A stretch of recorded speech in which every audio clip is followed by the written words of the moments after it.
Hello students, आज हम करने वाले हैं complex number and quadratic equation. और इसके कुछ बेसिक कंसेप्ट्स हैं जो कि हमें क्लियर होने बहुत ज़रूरी है। पहले हम वो करें डिस्कस, फिर बाद में हम कम्प्लेक्स नंबर डिस्कस करेंगे। जैसे कि अब तक हमने रियल नंबर्स पढ़े हैं 9th में 10th में, जो कि होते हैं natural numbers, whole number, integers, rational, irrational, prime, जो कि आपको पता ही होगा। लेकिन अब प्रॉब्लम ये है कि अब कुछ नंबर ऐसे आए हैं जैसे कि -5, √7, √3। जहाँ तक हमने 9th और 10th में पढ़ा है, रूट के अंदर तो माइनस आता ही नहीं है। तो अब आ गया है √5, √7, √3। इनको हम क्या कहते हैं?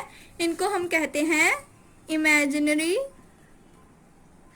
नंबर्स। बट इनको सॉल्व करने का मेथड क्या है? ठीक है ना। जैसे कि हमें यूक्लिडियन एक मैथमेटिशियन थे, उन्होंने इसको सॉल्व करने का हमें एक मेथड दिया। जैसे कि हम ले लेते हैं √7 को हम √-1 मल्टीप्लाई बाई √7 मल्टीप्लाई बाई 7 लिख सकते हैं, क्योंकि 7 के 1 तो किसी भी इक्वेशन के साथ मल्टीप्लाई हो जाता है। जैसे कि हम आपको पता ही है, √6 को हम √3 मल्टीप्लाई बाई √2, और इसको हम सेपरेट करके √3 मल्टीप्लाई बाई √2 भी लिख सकते हैं। सिमिलरली वैसे ही हम इसको लिखेंगे -1 मल्टीप्लाई बाई मतलब रूट ऑफ बोथ। अब √-1 जो है, इसको हम कैसे सॉल्व करेंगे? और √7, इसके लिए हमें यूक्लिडियन मैथमेटिशियन ने इंट्रोड्यूस किया आयोटा से। What is iota? Iota is a sign of this, and इसको हम √-1 से डिनोट करते हैं। अब इस प्लेस पे हम √-1 की जगह आयोटा लिख सकते हैं, तो ये क्या बन जाएगा? √7 आयोटा। इसी प्रकार से ये जो है, इन सबको भी हम √3 आयोटा, √5 आयोटा, √7 आयोटा लिख सकते हैं। और इनको हम क्या कहते हैं? जैसे कि मैंने ऊपर बताया, इमेजिनरी नंबर्स। अब क्या हो गए? √5 आयोटा, √7 आयोटा, √3 आयोटा। अब हम बात करेंगे कॉम्प्लेक्स नंबर कि कॉम्प्लेक्स नंबर क्या होते हैं। अभी तक हमने क्या पढ़ा है? रियल नंबर हम 9th और 10th में पढ़ चुके हैं। अब +1 में हमें इंट्रोड्यूस किया गया है इमेजिनरी नंबर से। और कॉम्प्लेक्स नंबर जो है वो रियल नंबर में इमेजिनरी नंबर ऐड करके बनते हैं। कॉम्प्लेक्स नंबर क्या होते हैं? Real number plus imaginary numbers. Real number plus imaginary numbers. Complex number को हम कैसे डिनोट करते हैं? कॉम्प्लेक्स नंबर को हम Z से डिनोट करते हैं, और रियल नंबर को हम A, और इमेजिनरी नंबर जैसे कि हम देख ही चुके हैं, iota and root of something, इसको हम आयोटा और B के साथ डिनोट करते हैं। और इसमें जैसे कि आगे RE of Z means real part of Z। ये हमारा रियल नंबर है, so real part of Z क्या हुआ? A। वैसे ही ये है इमेजिनरी पार्ट ऑफ Z, वो क्या हुआ? B, क्योंकि I तो है आयोटा। सो ये रियल पार्ट ऑफ Z और imaginary part of Z complex number का क्या होता है, ये आपको पता होना चाहिए, क्योंकि ये बहुत जगह पे यूज होगा। और कॉम्प्लेक्स नंबर हमेशा A प्लस आयोटा B की फॉर्म में ही होते हैं, जैसे कि 3 + 4 आयोटा, 7 + 6 आयोटा, ऐसे ही आपको क्वेश्चंस गिवन होंगे। अब हम देखते हैं कि कॉम्प्लेक्स नंबर में आगे क्या क्या करते हैं। कॉम्प्लेक्स में हम देखेंगे एडिशन ऑफ कॉम्प्लेक्स नंबर, कि कॉम्प्लेक्स नंबर की एडिशन हम कैसे करें। हम मान लेते हैं दो नंबर, Z1 मान लेते हैं हम 2 + 3 आयोटा, एंड Z2 मान लेते हैं हम 3 + 5 आयोटा। अब इन दोनों को हम ऐड करेंगे, 2 + 3 आयोटा प्लस 3 + 5 आयोटा। इन दोनों को ऐड करना के लिए बस हमें रियल नंबर ऐड करने हैं। रियल नंबर क्या है? 2 + 3 5, और इमेजिनरी नंबर अलग से ऐड करने हैं, वो क्या है? 5 + 3 8 आयोटा। बस सिंपली ये हो गया एडिशन। सिमिलरली हम अब सब्ट्रैक्शन करके देखेंगे। सब्ट्रैक्शन करने के लिए भी हमने यही वाले Z1 और यही वाले Z2 मान लिए हैं। Z1 - Z2 क्या होगा? 2 + 3 आयोटा माइनस 3 + 5 आयोटा। जैसे कि आपको पता ही है कि 2 और 3, 2 में से 3 गए -1 और 3 में से 5 गए -2 आयोटा। तो ये हो गया सब्ट्रैक्शन। जैसे कि यहाँ पर भी आपको मैं ये बताना भूल गई कि आयोटा की स्क्वायर क्या होती है? आयोटा की स्क्वायर -1 होती है।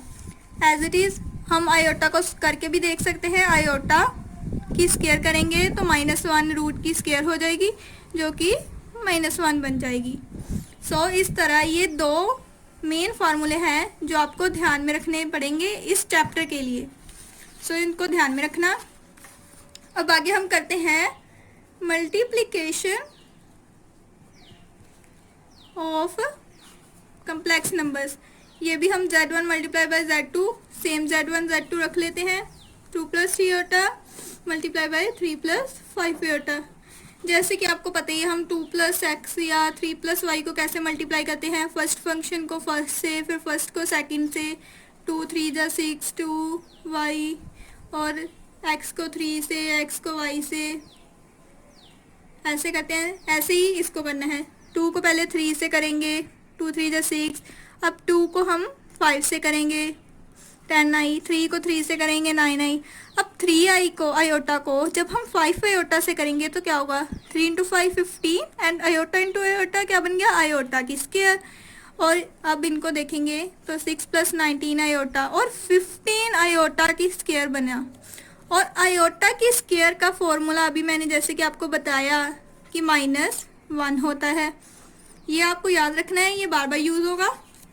अब हम 6 + 19 आयोटा + 15 मल्टीप्लाई बाय -1 हो गया। अब इसको हम 6 + 19 आयोटा -15। अब ये सॉल्व करके बन गया 19 आयोटा -9, जो कि हम ऐसे लिख सकते हैं क्योंकि a + आयोटा b की फॉर्म में ही कॉम्प्लेक्स का आंसर आएगा। ठीक है। अब आगे हम सॉल्व करेंगे डिवीज़न कैसे करेंगे अगर कॉम्प्लेक्स फंक्शन हो तो 2 + 3 आयोटा 3 + 5 आयोटा हमने मान लिया फंक्शन है। अब इसको सॉल्व करने का क्या तरीका है? हमने जैसे कि 9th 10th में पढ़ा ही है रैशनलाइज। अब इसको हम अगर रैशनलाइज कर देंगे तो ये इजीली सॉल्व हो जाएगा। और रैशनलाइज करने के लिए क्या करते हैं? नीचे वाला फंक्शन है उसको हम साइन क्या है उसका एडिशन का, उसको हम चेंज कर देंगे सब्ट्रैक्शन में। सो ये क्या बन जाएगा? 3 - 5 आयोटा 3 - 5 आयोटा। ये हो गया रैशनलाइज।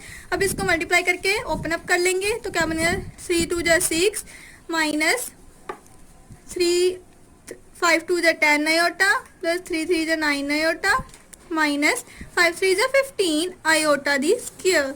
और नीचे जैसे कि हमने पता ही है हम यहाँ पे a की स्क्वायर -b की स्क्वायर का फार्मूला लगा देंगे। a² - b² a - b a + b। ये फॉर्मूला तो आप लोगों ने पढ़ा ही होगा, ये लगा दिया हमने नीचे। अब इसको ऊपर वाले को सॉल्व करेंगे तो 6 -10 + 9 आयोटा क्या बनेगा? -1 आयोटा। और 1 को हम सिमिलर ऐसे ही आयोटा ही लिख देते हैं। और 15 आयोटा की स्क्वायर जैसे कि हमें पता है ये -1 होता है, ये फार्मूला है जैसे कि आपको बताया ये मैंने, ये बहुत ज़रूरी है, वो हमने यहाँ पे पुट कर दिया। अब नीचे हम इसकी स्क्वायर खोलेंगे तो क्या बन गया? 9 25 आयोटा की स्क्वायर। ऊपर अब क्या रह गया? 6 - आयोटा, ये माइनस माइनस प्लस हो गया 15। नीचे भी देखिए अब 25 आयोटा की स्क्वायर को भी हम सेम 25 आयोटा की स्क्वायर है क्योंकि स्क्वायर हमें पता है कि -1 है तो हम उसको -1 लिख देंगे। तो ये -25 हो गया। तो अब 15 × 6 21 माइनस आयोटा, नीचे की टर्म होगी एडिशन। अब -आयोटा + 21/34। अब इसको अगर आंसर की फॉर्म में लिखना है तो हमें पता ही है कि कॉम्प्लेक्स का आंसर a + आयोटा b की फॉर्म में होता है। तो हम 21/34 माइनस आयोटा है जो आयोटा का ऐसे ही रहने देंगे, आयोटा/34 इसकी फॉर्म लिख दे। ये हमारा आ गया डिवीजन में आंसर। अब तक तो हमने बात कर ली कि एडिशन, मल्टीप्लिकेशन, सब्ट्रैक्शन, डिवीजन हम कैसे करेंगे।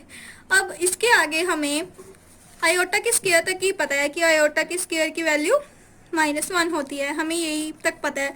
बट अगर हमें समझ में आएगी ऐसे कुछ भी, आयोटा की क्यूब, आयोटा की 4, आयोटा की पावर 39, आयोटा की पावर 50, ऐसे कुछ भी बड़ी बड़ी पावर्स भी आ सकती है आयोटा की, जो कि आपको पता ही है कॉम्प्लेक्स में आएगी।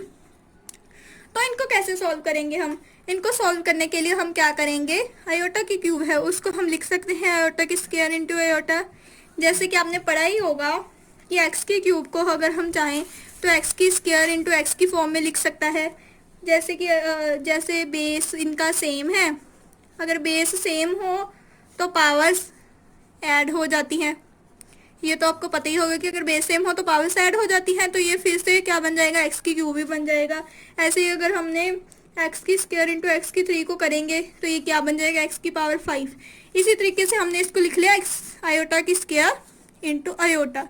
अब आयोटा की स्क्वायर तो हमें पता है कि -1 है, और आयोटा को हम चाहे तो रूट ऑफ -1 लिख सकते हैं, पर इसमें हम ऐसा नहीं करेंगे। तो ये क्या आंसर बन जाएगा, माइनस आयोटा। इसको ऐसे ही रहने देंगे, ये ऐसे ही आंसर आ जाएगा। आयोटा के 4 को सॉल्व करने का क्या तरीका है, बेसिकली इन सबको सॉल्व करने का यही तरीका है कि हम आयोटा स्क्वायर की फॉर्म में बना लेंगे, क्योंकि आयोटा स्क्वायर की वैल्यू हमें पता है, और कोई भी फंक्शन अगर आयोटा स्क्वायर की फॉर्म में होगा तो वो इजीली सॉल्वेबल होगा। सो इसको भी आयोटा स्क्वायर की फॉर्म में बनाने के लिए हम, आपको पता ही है आयोटा स्क्वायर इंटू स्क्वायर, जैसे कि हम एक्स में भी करते हैं, एक्स की स्क्वायर होती है तो वो एक्स की 4 होती है, वैसे यहाँ कर लिया। अब आयोटा स्क्वायर की वैल्यू तो आपको पता ही है -1, वो होगी स्क्वायर। और आपको ये भी पता होगा किसी भी नेगेटिव फंक्शन की अगर इवन पावर होती है तो उसका आंसर पॉजिटिव ही आता है, और वैसे ही अगर नेगेटिव फंक्शन की पावर ओड हो तो नेगेटिव आंसर आता है। अब इसमें क्या है, पावर इवन है तो आंसर क्या आ जाएगा हमारा 1। अब हम देखेंगे आयोटा के पावर 50 को हम कैसे सॉल्व करेंगे। इसमें भी हम आयोटा की स्क्वायर बना लेंगे, तो क्या बचेगा यहाँ पे 25 इंटू 2 आपको पता ही है 50 बन जाएगा, और आयोटा की स्क्वायर की वैल्यू क्या है, -1 इंटू 25। अभी जैसे मैंने बताया कि किसी भी नेगेटिव पावर की अगर पावर ओड हो तो उसका आंसर क्या आएगा, नेगेटिव, तो इसका क्या आंसर आ जाएगा, -1। अब ये देखिए यहाँ पे आयोटा की पावर 39 है, ये ओड है और बहुत ही बड़ी पावर है। इसको सॉल्व करने के लिए हमें क्या करना पड़ेगा, इससे थोड़ा सा छोटा नंबर ले लेंगे, वो भी इवन में, क्योंकि इवन में लेंगे तो उसको आयोटा की स्क्वायर की फॉर्म में बनाना इजीली हो जाएगा। सो इसलिए इससे छोटा नंबर हमने 38 ले लिया, इनटू आयोटा लिख लिया, क्योंकि आयोटा की पावर 39 है। तो अब 38 को हम, जैसे कि पता ही आपको, आयोटा की स्क्वायर इंटू 19 की फॉर्म में लिख सकते हैं, और आयोटा को ऐसे ही छोड़ देंगे। आयोटा की स्क्वायर क्या होती है, -1 की पावर 19, -1 की पावर ओड है, ओड में क्या होता है, नेगेटिव आंसर। सो ये -1 ही रह गया इंटू आयोटा, तो क्या आंसर आ गया, माइनस आयोटा।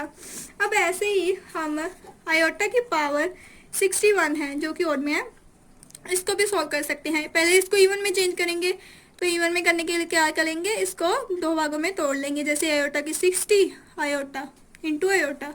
अब आयोटा की 60 को हम लिख सकते हैं आयोटा की स्क्वायर इंटू 30 पावर और आयोटा, और आयोटा की स्क्वायर आपको पता ही है -1 होता है, और -1 की पावर 30 है जो कि है इवन की पावर, अगर नेगेटिव ओड की पावर इवन हो तो वो पॉजिटिव आंसर आता है। सो 1 इंटू आयोटा क्या आंसर आ गया हमारा, आयोटा। सो ऐसे आप पावर्स को सिंपली सॉल्व कर सकते हैं, जो कि आपके कॉम्प्लेक्स में आगे बहुत काम आएगा। और इसका एक और पोर्शन है जो कि बहुत ज़रूरी है, वो क्या है, एडिटिव इनवर्स। एडिटिव इनवर्स सुन के ही पता चल जाता है कि एडिशन का इनवर्स करना है। हमें फंक्शन जैसे कि दिया होगा 3+4 आयोटा, z 3+4 आयोटा। एडिशन का इनवर्स क्या होता है हमें पता ही है, जैसे सब्ट्रैक्शन होता है एडिशन का इनवर्स। सो मतलब इनके आगे हम लगा देंगे सब्ट्रैक्शन का साइन लगा के ये बन जाएगा -3 -4 आयोटा। सो ये हो गया इजीली एडिटिव का इनवर्स। ऐसे ही हमें आएगा मल्टीप्लिकेटिव इनवर्स फंक्शन।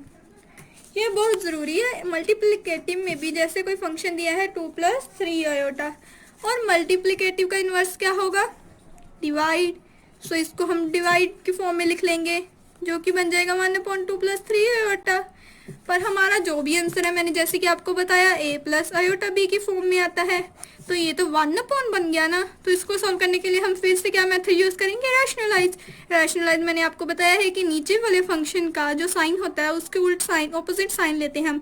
जैसे 2 प्लस 3 आयोटा है तो हम यहाँ पे लेंगे 2 माइनस 3 आयोटा, 2 माइनस 3 आयोटा। अगर यहाँ पे 2 माइनस 3 आयोटा होता तो हम यहाँ पे 2 प्लस 3 आयोटा, 2 प्लस 3 आयोटा के साथ मल्टीप्लाई करते। अब इसको सॉल्व करेंगे तो नीचे हमने फिर से ए स्क्वायर माइनस बी स्क्वायर का फॉर्मूला यूज कर लिया, जो कि मैंने पीछे भी आपको बताया ही था। अब हम इसको इजीली सॉल्व कर लेंगे।